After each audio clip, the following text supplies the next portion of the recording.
ইউরোপের শীর্ষ 5 লিগের 3টি ফয়সালা হয়ে গেছে ইতিমধ্যে।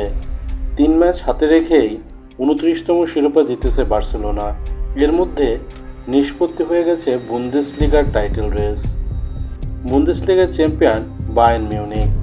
সর্বশেষ 14 মৌসুমের মধ্যে 13 বারই চ্যাম্পিয়ন তারা। এদিকে সিরিয়াতে ইন্টার মিলান নিশ্চিত করেছে তাদের 21তম সিরিয়া শিরোপা।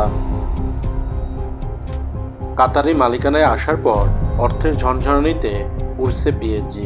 টানা 5ম শিরোপা জয়ের দ্বার প্রান্তে তারা।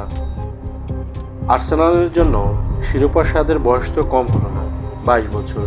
এই বছর অবশ্যই তারা ছুঁয়ে দেখতে চাইবে ইংলিশ প্রিমিয়ার লিগের ট্রফিটা।